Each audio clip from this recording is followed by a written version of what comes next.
Welcome to our community. Susie Thomas with you this morning, visiting with Chris Gump.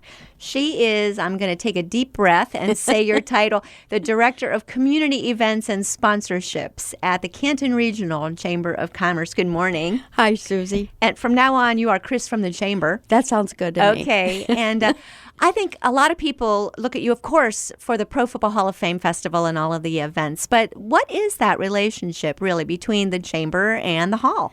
Well, it's interesting because I'll also share with you about a year ago, the Chamber did a strategic planning session, and we wanted to see how our departments could collaborate more.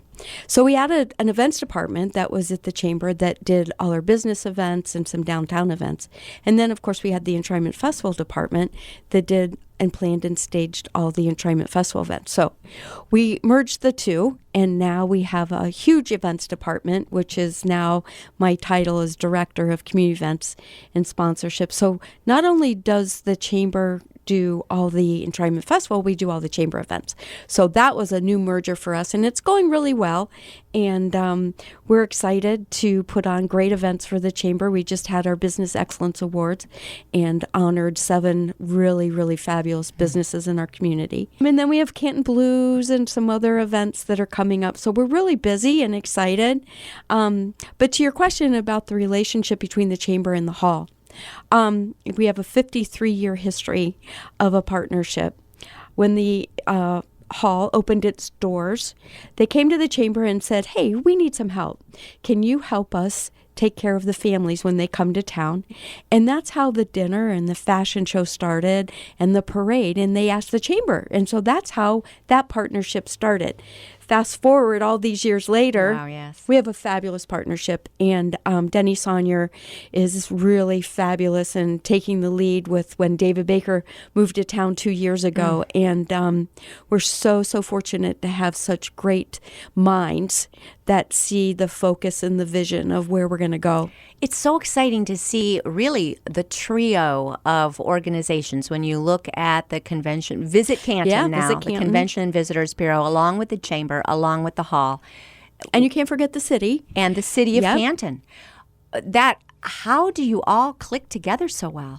Well, and it goes back to the strategic plan that Denny put in place. There's so many different organizations in our community that are all trying to do the same thing. Mm-hmm. So we need to collaborate more. And we're moving forward and doing a great job. And it's exciting things. It truly is. How long have you been there, Chris? I've been at the Chamber, let's see. I think I don't really count. I think this is my 11th year. Mm-hmm. But I had always been involved as a volunteer, Susie, yes. You know, for the Enshrinement Festival. I moved to Canton in 1976. Started working at Gossers and was a volunteer for 25 years with the festival before I came on staff. Wow. And almost everybody who lives in town has some kind of volunteer position with the festival, don't they? I mean, it's part of, it's a requirement for living here. Exactly. We have 4,500 volunteers, and it's interesting amazing? Because as we're moving forward and with our partnership with the Hall, I'm sure everyone's seen that we're put in a bid for the draft. And so we're going to have a really strong volunteer corps that the NFL already knows exists in Canton, Ohio, but that we can pull this off because we have the best people in Canton, Ohio that have the passion for having the Pro Football Hall of Fame. Well, not only just the Pro Football Hall of Fame, but look at all the other organizations, United Way and Arts and Stark. And we live I think our community is very unique. It is. That's what this program is all about. Mm-hmm. We don't want to gloss over this. 4,500 volunteers that make this happen. Yeah. And just for this one weekend, a week of events. A week, we've grown. I mean, our event started with the Queen's Pageant. Yes. So we have a great group of volunteers for that. That, as you know, will spend the entire summer as liaisons with the Queen and Court. I mean, they're like their moms now.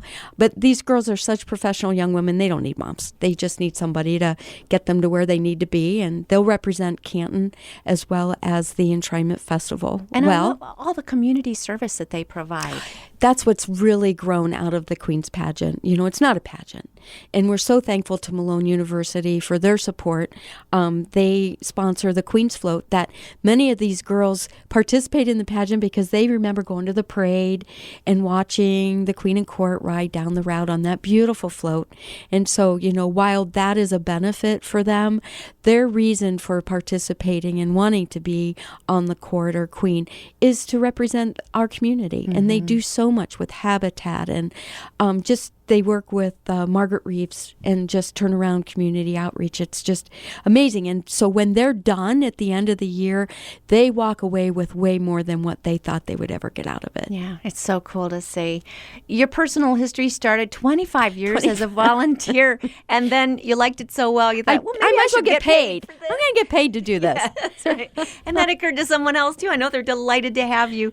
Why? Why, Chris? What is it about it that's so exciting to you?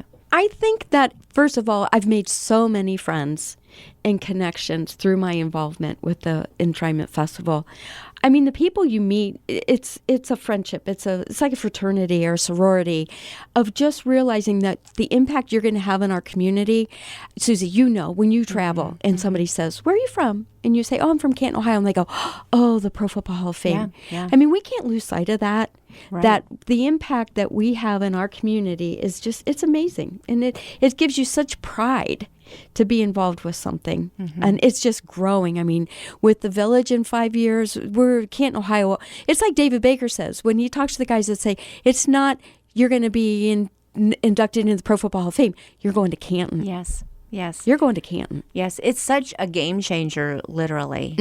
And it's like living in Orlando or someplace like that. It will be that kind of a tourism Well, it's going to be place. Disney World. And I know It that will be. I can't speak to the whole business plan, but what I've read and many people have read and probably know a little bit more than most, but it's going to be an experience. It's not just coming to Canton to go through it's going to be an experience. Very fun to live here and what community pride it brings. And not just for Stark County, but the surrounding counties absolutely. as well. There's something for everybody here. And then that gives people an opportunity to visit our beautiful parks and go to the different places in the surrounding counties. Go to Amish country while you're in the area. Exactly. And visit and see some of the amazing things that are right here because we've got it all. We do. It's unbelievable. And when they have the Center for Excellence done, I mean, the conferences that'll be held there, they'll come to downtown and go to the downtown restaurants and visit our parks. And like you said, go to Amish country, First Ladies Library. I mean, but the biggest thing that Canton, Ohio and Stark County has are our people. Because they're gracious and they're welcoming and they are just the best people. I mean, I'm from Pittsburgh, and when I go home to Pittsburgh, I love my upbringing there. But when you come to Canton, everyone is so welcoming and excited to share what we have here. It's a friendly area, isn't it? Very friendly place. It sure is. We've got the hospitality down pat, don't we? Well, I think you mentioned the fact that the fashion show was created just to have something for the wives to do while their husbands were being inducted. People are amazed when they attend that fashion show. They think they've gone to New York. You want to talk about that a little bit? It's a great show. I mean, and it's crazy. And it's hard because every year, I mean, we have to up the ante and do something different because so many of the ladies that attend come year after year. It's so funny because I see grandmas bringing their granddaughters, and now we're on to great granddaughters. That it's a great show, and we have here again our volunteers are amazing. The time and effort that they put into putting that show on is just great. And we've got so many stores, a lot of boutique stores this year. Oh, tell us who's going to be Oh, please modeling. don't ask me. You know what? Anything stand out? We have Golden Gallery's going to be in the show this year. Will Dress Barn? Oh, Susie, I'm sorry. Okay, and that's not a fair question to ask you, but I just have such a fun Dress Barn story. I think they are. They really were do. Last I think year, they are. They modeled my favorite outfit last year. And I thought, ooh, if I ever saw that, that's the one I would buy. I was on vacation in Florida. Oh, no. Walked into, it was even an outlet for Dress Barn. So everything was really marked down. There was the dress. Yes, it was in my size. Oh, you were meant to have it. Such a God thing, yes. Oh, You deserved it. That was I don't know about that, but it sure was fun. But they made a big splash last year. I know that was fun. It's always so good. I think, though, that there is the false information out there that if you'd like a ticket, good luck, forget it. There's none available. I'm I glad think you people brought that up. have that feeling about it. Can people go to Absolutely. the fashion show? You know, it used to be, and I remember when I was a volunteer 25 years ago, that there would be a line around the chamber on Wells Avenue, people waiting in line to buy tickets. But now what's happened is it's hard to get out of work.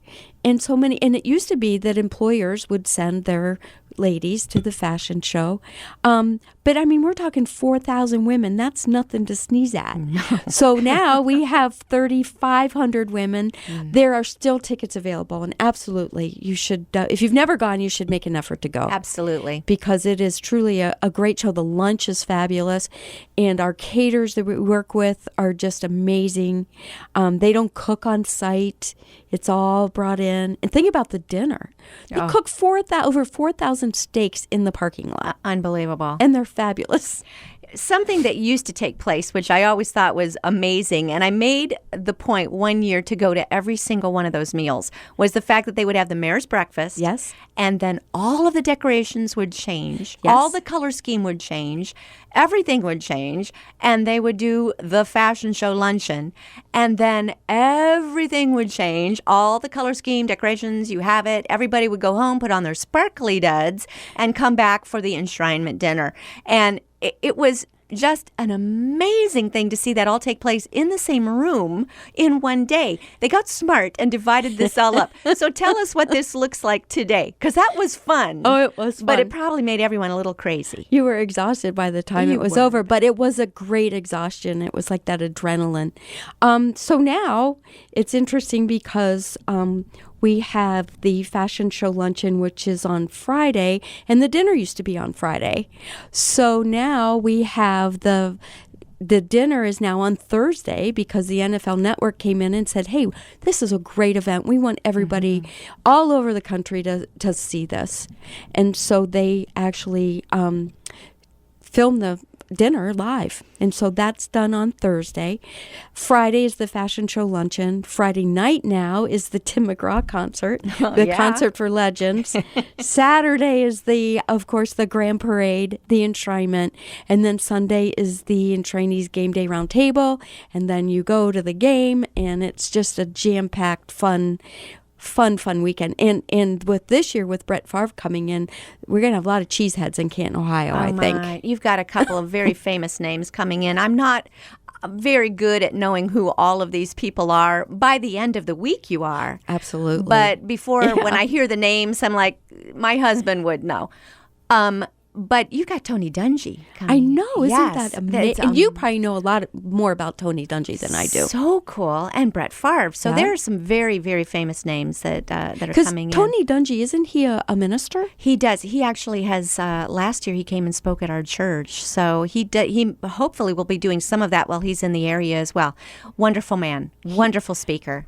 Yeah, they're just so gracious, and we David Baker has a tape. I think if you go to the Hall's website, you can see it. But it's him knocking on the door and letting this year's class know they had been that they had been selected, and it is just so emotional to see all their emotions. And Edward DeBartolo is just as cute as can be because David Baker is so big, and then it's like this little hug, and it's oh my goodness. Well, yeah, because I would think these football players David Baker would be about the same size as a lot of these football players. But David Baker's a lot bigger than some of them. Towering over some of them. That's amazing. Tell us who this class is. It's a great this year we have Edward DeBartolo Jr., as you mentioned, Tony Dungy, Brett Favre.